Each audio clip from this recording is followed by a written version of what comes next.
always knew I was second best in my parents' eyes, but I never thought they'd skip my wedding. I'm Olivia, and this is the story of how my family's perfect image finally shattered, starting with an empty front row at what should have been the happiest day of my life. Growing up, the dynamic in our house was clear. My younger brother James was the star and I was the supporting cast. Every achievement of his was celebrated like a national holiday, while mine were treated as expected background noise. James gets an A in math? Time for a special dinner out. I make valedictorian? Good job, honey. Did you hear James made the junior varsity football team? Don't get me wrong. I love my brother. James has never been deliberately cruel or dismissive. He just grew up in a different reality than I did. One where his every move was applauded and photographed, while I learned to celebrate my victories quietly by myself. Maybe that's why I went into event planning. There's something satisfying about creating perfect moments for other people, even if my own life was full of overlooked milestones. By 28, I'd built a successful business, planning everything from corporate galas to destination weddings. My parents barely noticed, too busy following James's journey of self-discovery through 3 different college majors and a gap year that somehow stretched into 3. Then I met Daniel. He came to me as a client, needing help planning a charity gala for his pediatric medical practice. I remember the first time we met. He was flustered, running late after an emergency surgery, his tie slightly crooked. "I'm so sorry," he said, rushing into my office. Tiny humans don't stick to schedules. Something about his genuine warmth, the way he immediately put me at ease, felt different from anyone I'd ever met. By the end of our first planning meeting, we'd spent more time talking about our lives than the gala. He asked about my family, and I found myself sharing things I usually kept hidden. "It sounds lonely," he said softly when I described growing up in James's shadow, being the responsible one, the one who's expected to understand. No one had ever put it into words quite like that before.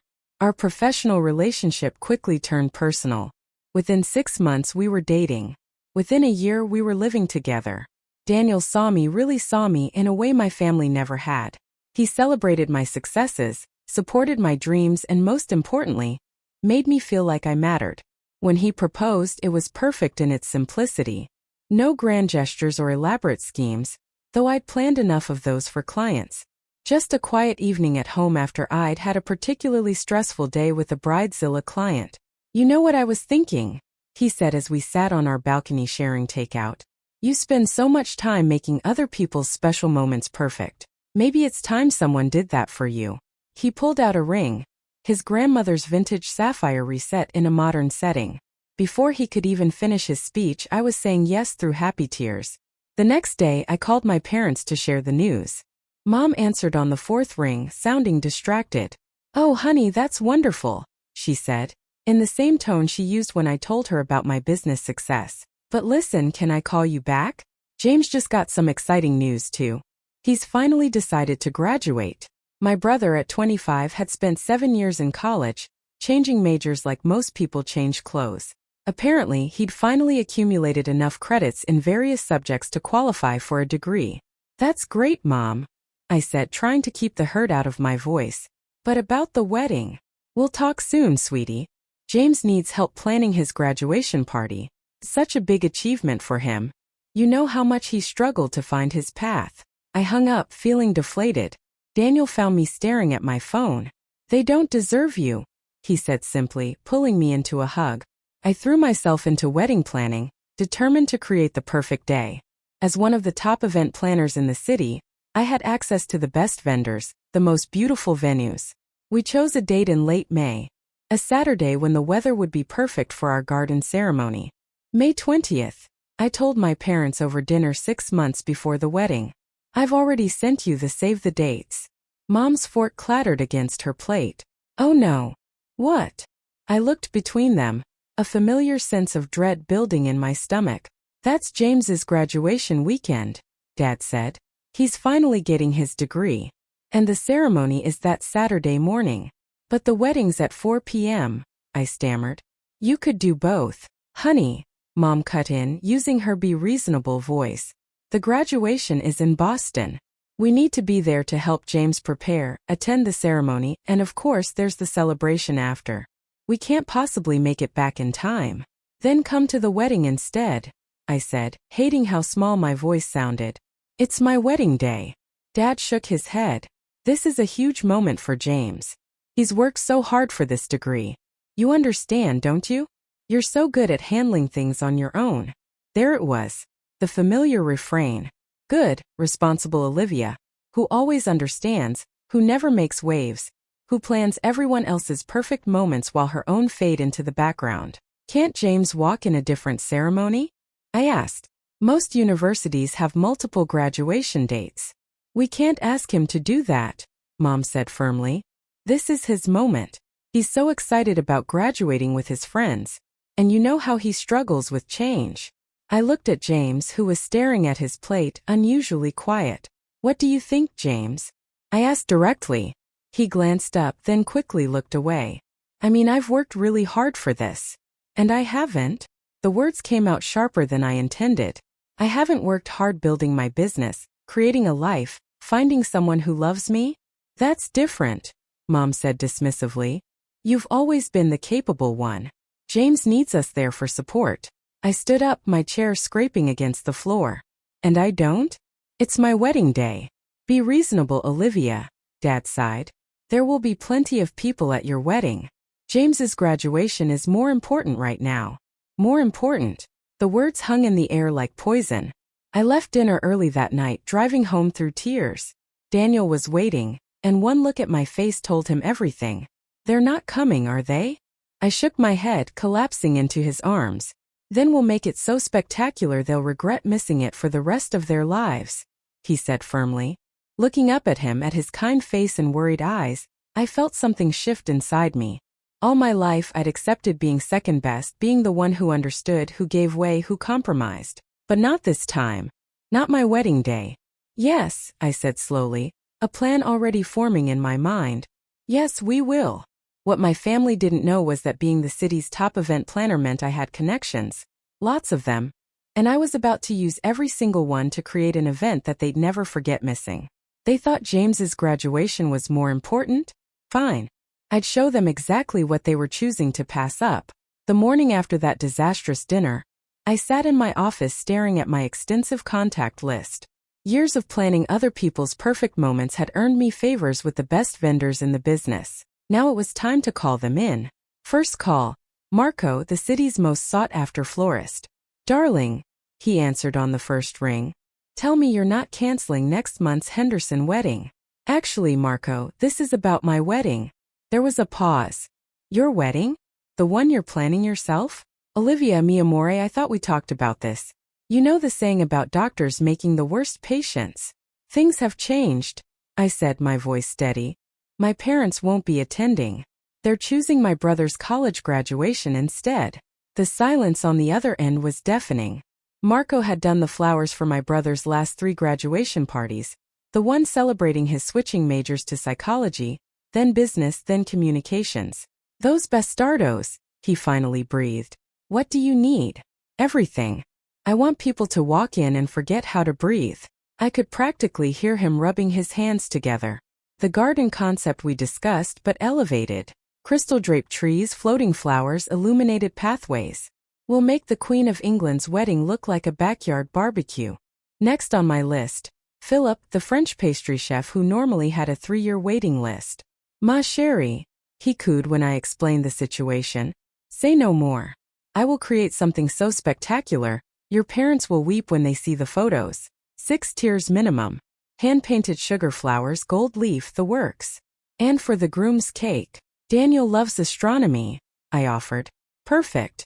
A galaxy theme in dark chocolate and mirror glaze. The stars will actually twinkle, I promise you. One by one I contacted every top vendor I knew.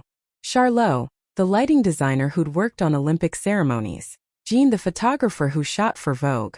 Eduardo, the cocktail genius known for his molecular gastronomy creations.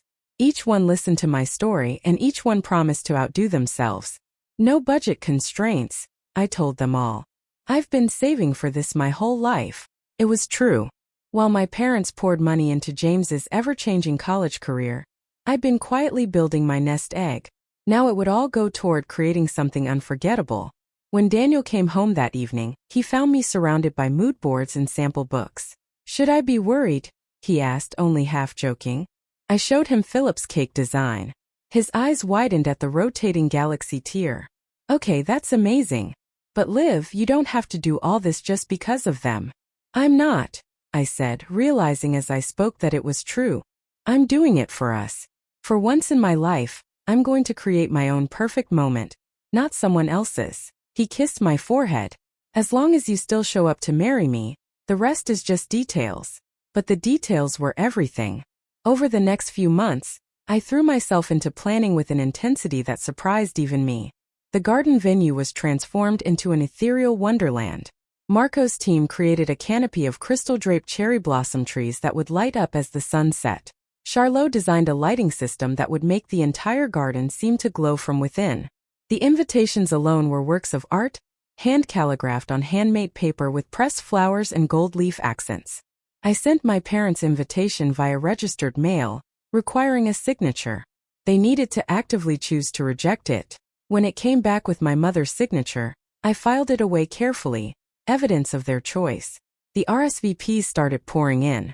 My vendor's appreciation for the situation had spread through the industry grapevine, and suddenly everyone wanted to be part of this wedding.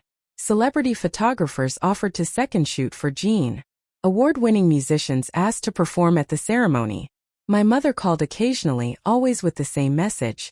"I hope you understand why we can't be there. James needs us." Each time, I responded with detailed updates about the wedding plans. "The hand-painted dance floor is being installed next week. The vintage champagne is being flown in from France. The string quartet that plays for the royal family is learning Daniel's favorite song." I could hear her hesitation growing with each call. Good. Then came the society page coverage. One of my regular clients was a magazine editor, and she was determined to document every aspect of the planning process. "Modern Cinderella plans her own fairy tale," read the first headline. Photos of the preparations appeared weekly. The custom-designed bridesmaid dresses. The hand-forged ceremony arch. The preview of Philip's spectacular cake. "Did you see this week's article?" I asked Mom during one of her calls. "They're comparing it to Grace Kelly's wedding. Isn't that amazing?" "Olivia," she said slowly, "don't you think this is getting a bit excessive?" "Oh no," I replied sweetly. "This is just the beginning." 3 weeks before the wedding, James called. He'd never been one for confrontation, preferring to let our parents fight his battles, so this was unexpected. "Liv," he said, his voice small. "I saw the magazine coverage. It looks incredible." "Thank you." I talked to my advisor. "There's another graduation ceremony in July. I could switch." "Don't bother." I cut him off. "It's too late. The plans are set. Mom and Dad feel terrible." "No, they don't. They feel uncomfortable because people are talking, because for once they can't control the narrative about our perfect family." He was quiet for a moment. "I never meant to always come first. But you did. And you let it happen. And now you all get to live with that choice." The week before the wedding, my phone was flooded with messages from relatives and family friends, all variations on the same theme. "How can you go through with this without your parents there? Can't you postpone it? Family should come first." I forwarded them all to a special folder labeled for later. Daniel found me in my office reviewing the final timing schedule. "You okay?" I looked up at him, at his kind face and worried eyes. "You know what? I really am. For the first time in my life, I'm not trying to make everyone else happy. I'm not being the understanding one, the responsible one, the one who gives way. I'm just being me." He smiled. "That's who I fell in love with, you know? Not the perfect event planner. Not the dutiful daughter, just you." 2 days before the wedding, the final piece of my plan fell into place. My friend at the magazine called to confirm the coverage details. Full spread, top photographers, immediate online release with hourly social media updates, she promised. "The whole city will be watching this unfold in real time." "Perfect," I said, thinking of my mother's habit of obsessively checking social media. "Make sure you get lots of shots of the empty seats in the front row." The day before the wedding, I received a text from my father. "It's not too late to change the date." I sent back a photo of the garden setup, the thousands of twinkling lights, the crystal trees, the floating candles in the reflection pool. "You're right," I wrote. "It's not too late for you to change your minds, but it is too late to save your perfect family image." He didn't respond. That night at the rehearsal dinner, Daniel's parents gave a beautiful speech about welcoming me to their family. I didn't cry until his mother hugged me and whispered, "We'll be in the front row tomorrow, honey. We'll be there." Back in our apartment, I found Daniel adding something to his vows. "Spoiler alert," he grinned. "I may have included a line about choosing you first every day no matter what." I fell in love with him all over again in that moment. The morning of my wedding dawned clear and perfect. As I sat in the bridal suite surrounded by my closest friends and Daniel's family, my phone buzzed with a final text from my mother. "The graduation ceremony starts in an hour. We really wish we could be there too." I looked at myself in the mirror, already in my hand-beaded gown, my hair and makeup perfect, and typed back 3 words. "No, you don't." Then I turned off my phone. It was time for my moment, and I wasn't going to let them dim it anymore. As I stood at the entrance to the garden, waiting for my cue to walk down the aisle, even I was stunned by how everything had come together. Marco's crystal-draped trees sparkled in the late afternoon sun, their branches heavy with thousands of white orchids and roses. The pathway before me was lined with illuminated glass orbs that seemed to float just above the ground, creating a river of light leading to the altar. Daniel's father appeared at my side, looking dashing in his tuxedo. After my parents made their choice, he had quietly offered to walk me down the aisle. "Every bride deserves someone by her side for that walk," he'd said. "Ready, sweetheart?" he asked now, offering his arm. I took one last look at the empty seats in the front row, the seats that should have held my family. Someone had placed a single white rose on each chair, making their absence even more striking. "Ready," I said, taking his arm.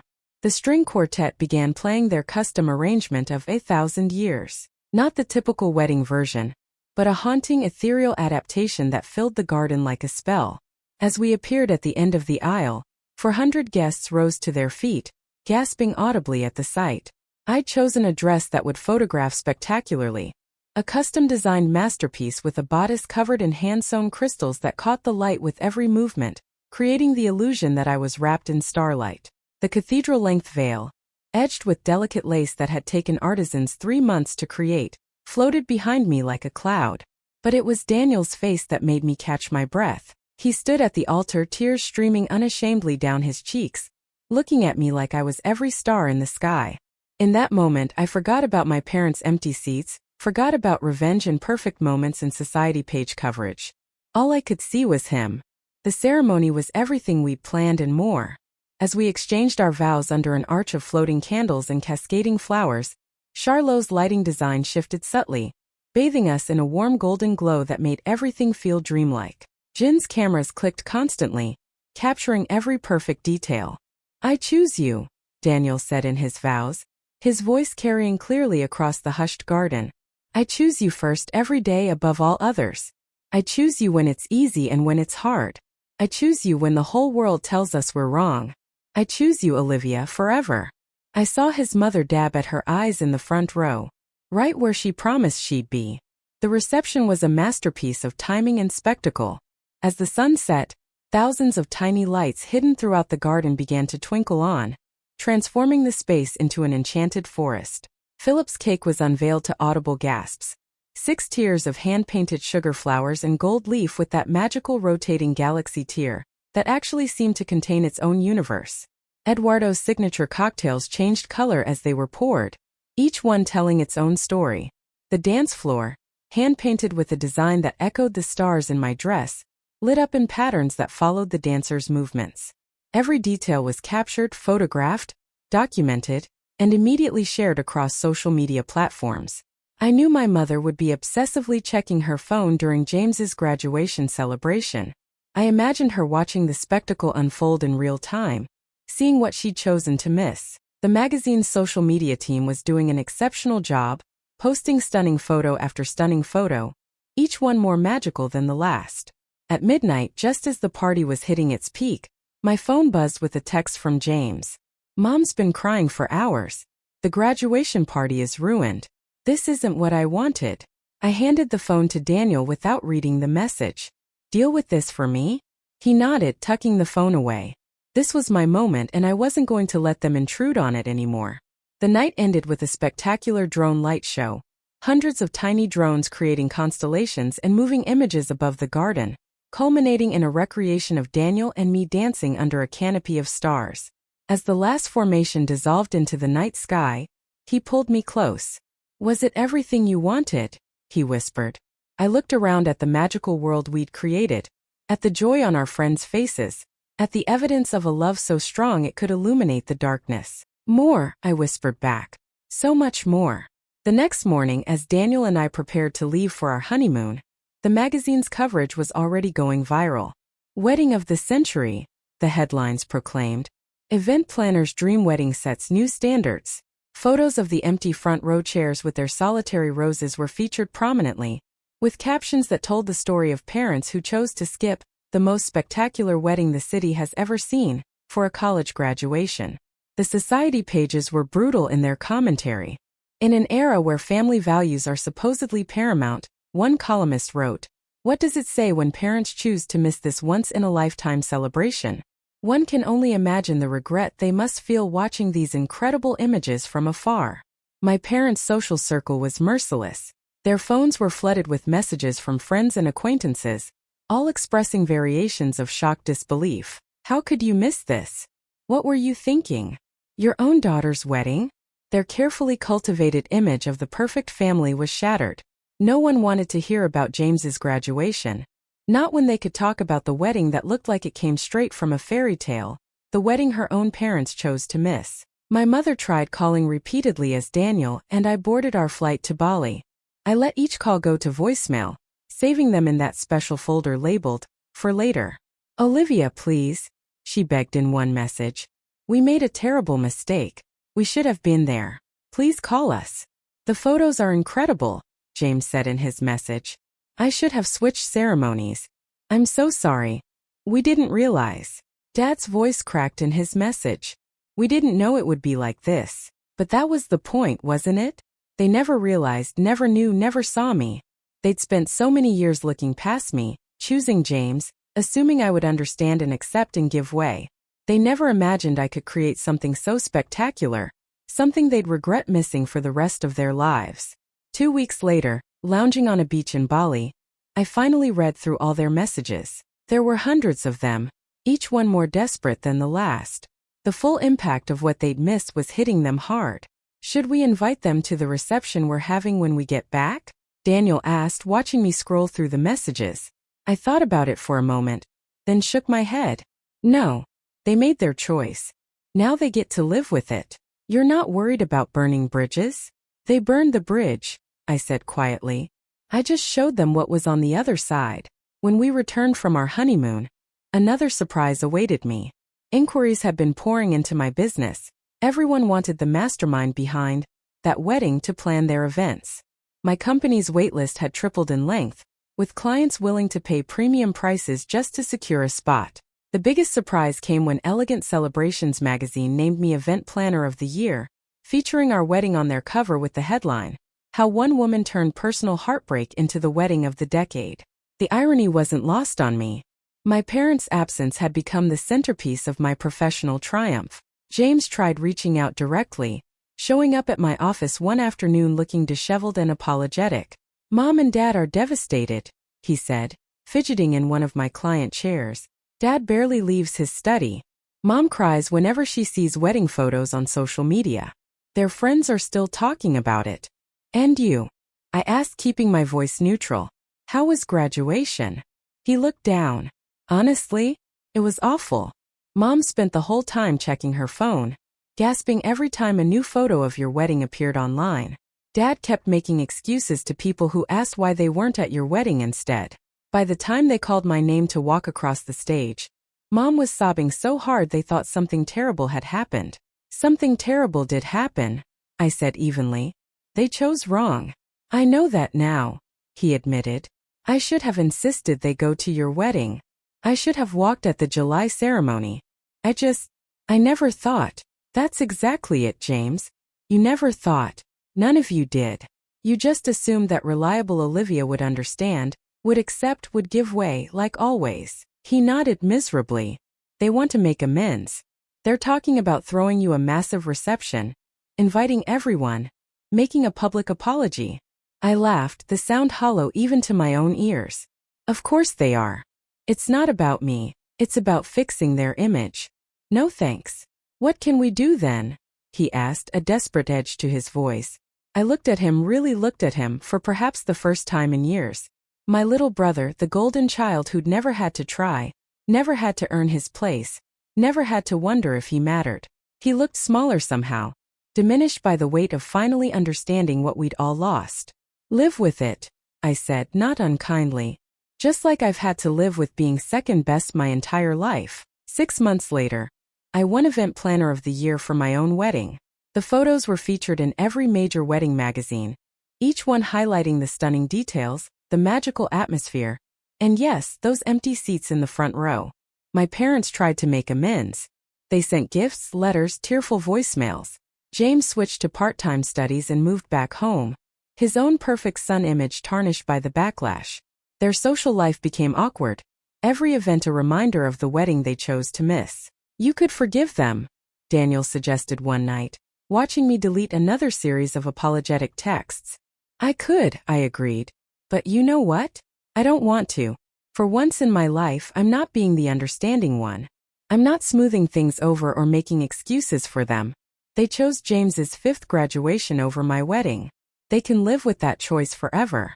A year after our wedding, I received a call from a prestigious client who had seen my wedding photos. I want exactly that, she said.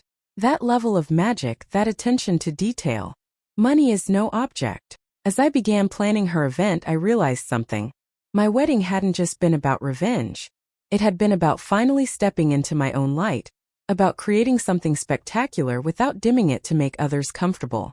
It had been about choosing myself just as Daniel chooses me every day. My business was thriving beyond anything I could have imagined. Olivia Barrett Events had become synonymous with unparalleled luxury and attention to detail. I'd hired a team of assistants just to handle the influx of requests.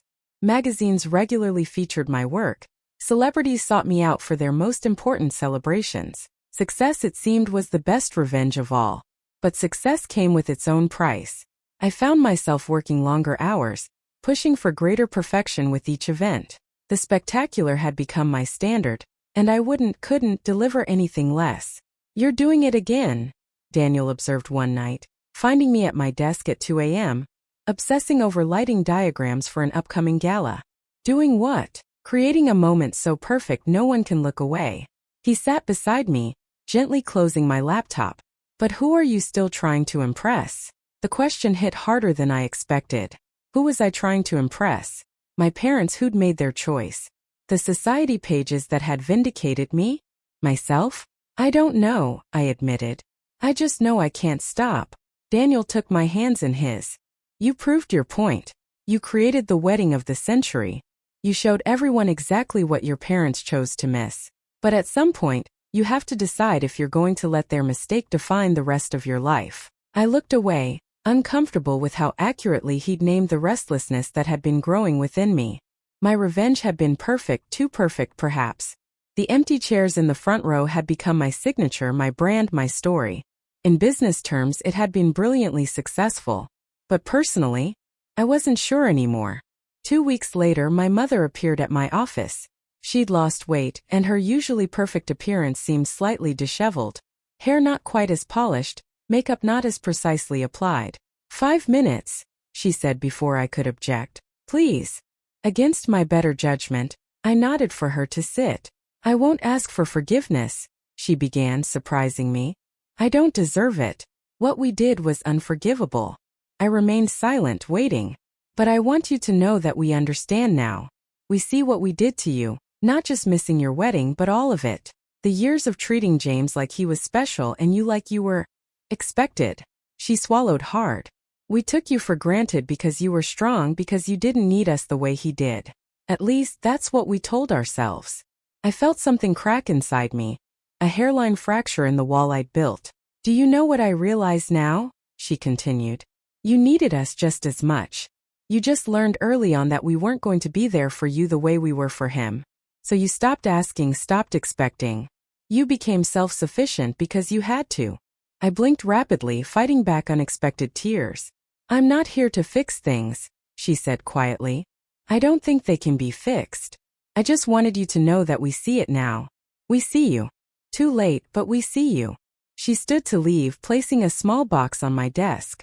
This was your grandmother's. I was saving it for your wedding day. Another mistake in a long line of them.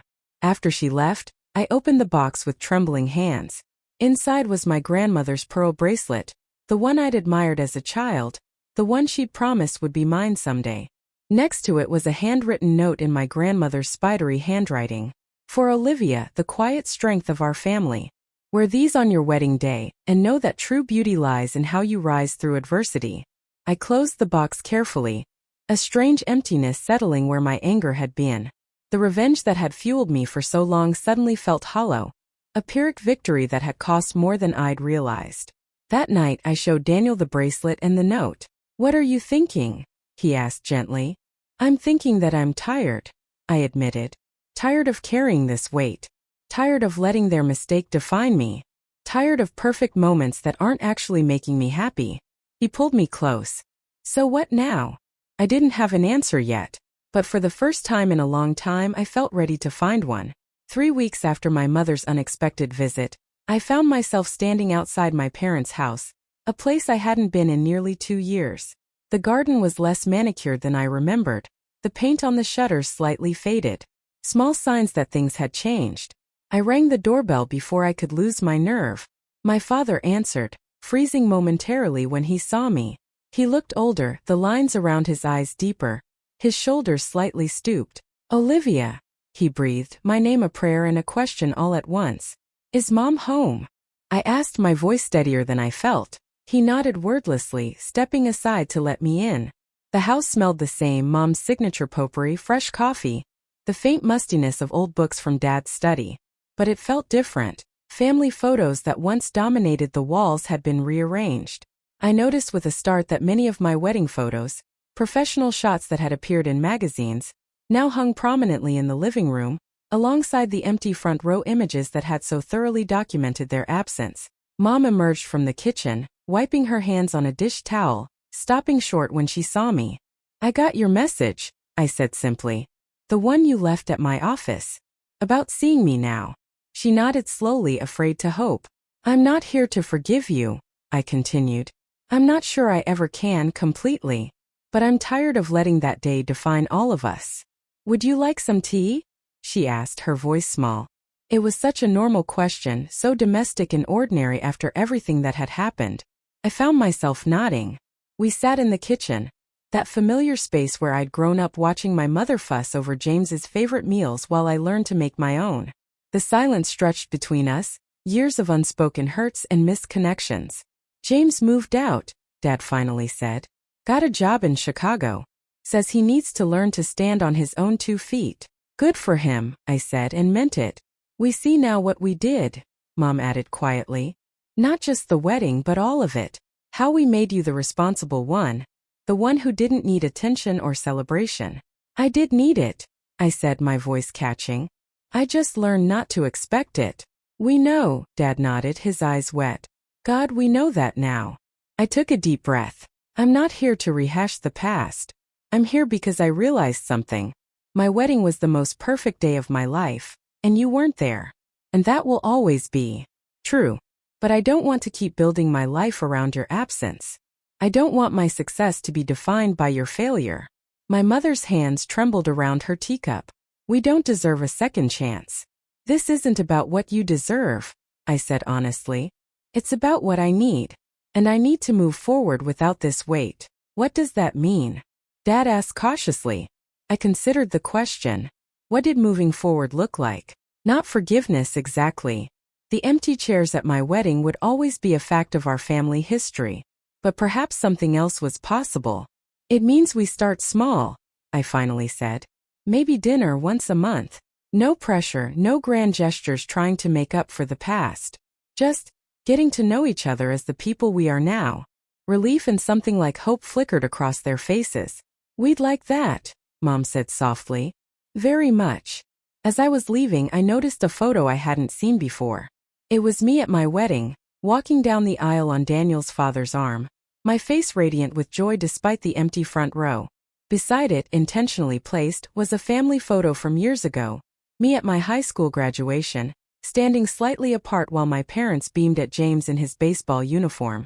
The contrast was stark, painful in its honesty. They weren't hiding from what they'd done.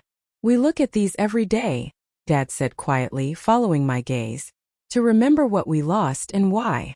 I nodded, unable to speak past the knot in my throat. On the drive home I called Daniel.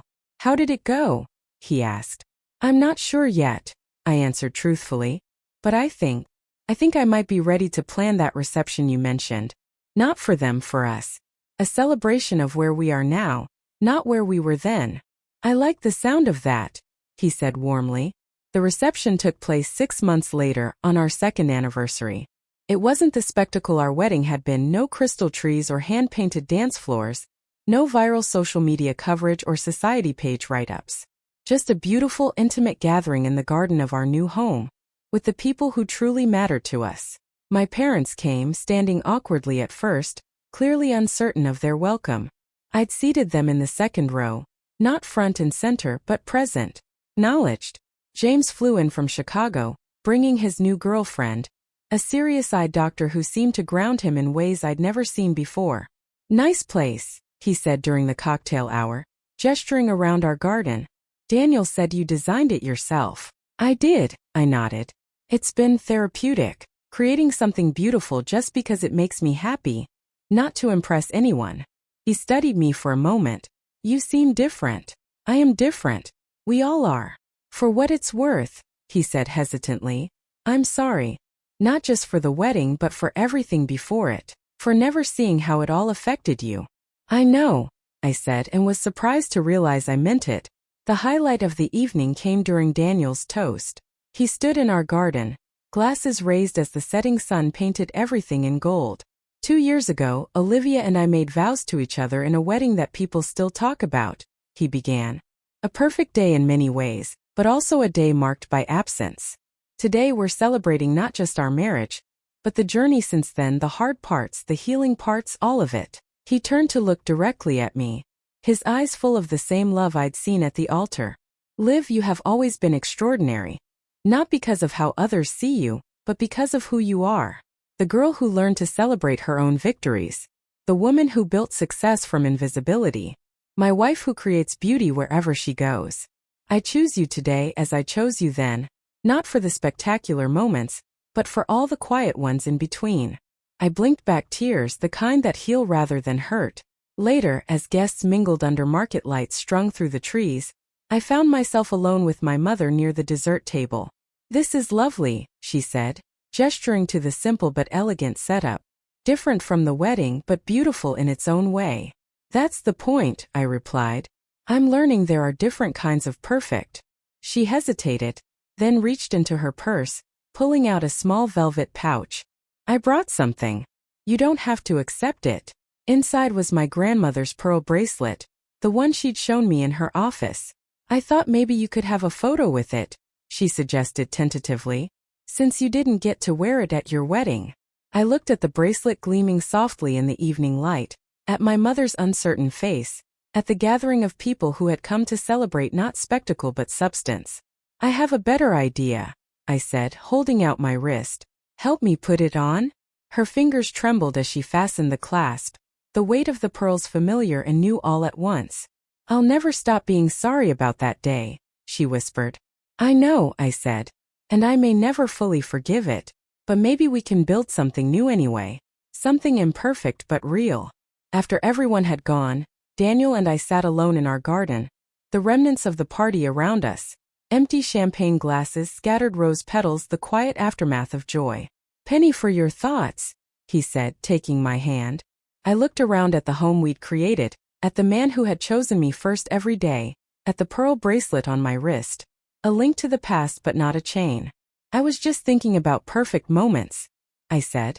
"How I spent so much of my life creating them for other people, then created the most spectacular one for myself as revenge. And now," he prompted, "now I think I'm ready for something different. Not perfect moments but a perfect life, with all its mess and complications and forgiveness and second chances. He lifted my hand to his lips. I choose that too. The next day, a small envelope arrived from my parents. Inside was a check for an absurd amount of money, enough to fund multiple spectacular weddings, and a note that simply read, "For your next chapter, whatever that may be." I stared at it for a long time, this gesture that once would have seemed like too little too late. Then I took out my phone and called them.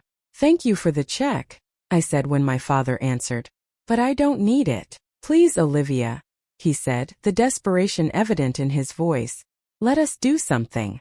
"I'm not tearing it up," I clarified. "I'm thinking of using it differently. Daniel and I have been talking about starting a foundation, something to support young women entrepreneurs who don't have family backing. Would that be okay with you?" The pause on the other end was brief but heavy with understanding. "More than okay," he finally said. "It's perfect." And it was. Not perfect like my wedding, with its crystal trees and starlight gown and society page coverage. Not perfect like the revenge that had consumed me, but perfect in a quieter, truer way. Perfect because it took the pain of the past and transformed it into possibility. 6 months later, the Olivia Barrett Foundation for Young Entrepreneurs awarded its first grants. My parents attended the ceremony, sitting in the audience, not in the front row but present, acknowledged, part of the story but not its center. As I stood at the podium looking out at the young women whose dreams we were helping to fund, at Daniel beaming proudly from the sidelines, at my parents watching with complex emotion on their faces, I felt something settle within me.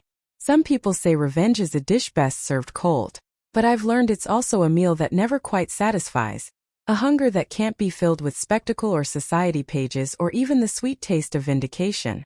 The real power comes not from making others regret their choices, though I admit there was satisfaction in that, but from choosing yourself, from building a life so authentic and whole that old hurts lose their sting, not because they're forgiven but because they no longer define you. My wedding day was the most spectacular revenge I could have imagined.